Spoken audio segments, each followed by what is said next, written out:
خراسانی است برادر گرام، بخیر جان جور خوب است انشالله، بدمند است انشالله، انسان پروردگار بخیر و سلامت باشی.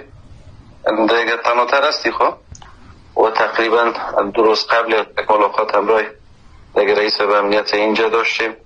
دیگه خدا را شکر موفق به این قصه شدیم. از امون قصه کامل مسئله تغییر کرد. دیدگاه رهبری بسیار یک دیدگاه با فراست و کلان است دیگه و در اونجا بخی حتی به شکل شخصی نام گرفته دیگه با ضمانت هم خودش و هم به ترتیب ضمانت ما امی که گفت که امی دیگه آقای خراسانی بیایه ما هم عزتش میکنیم هم حرمتش میکنیم، هیچ نگرانی وجود نداره دیگه. در او راستایی تشویش هیچ وقت نداشته باش. مردی هستن که سرمون گپشان استاد هستن سه متفاوت میگن، اما همیات روی همون یک قول وعده و یک گپی که با قهرمان ملی داشتن همون گپ استاد هستن دیگه. کدام گپی با هیچ کدام از این افراد بعد از پدرم نداشتن در مشکل نداره.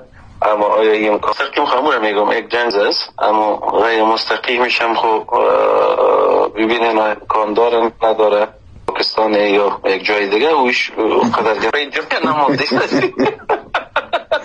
یک کار کردی که هیچ کس نماندی.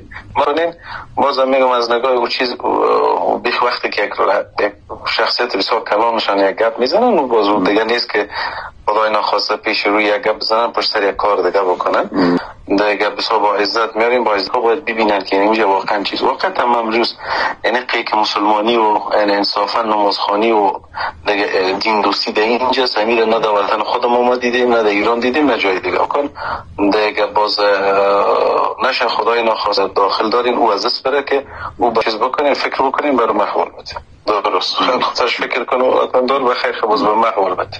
ایده بود برای تبریک میگم بخیر باشه دیگه.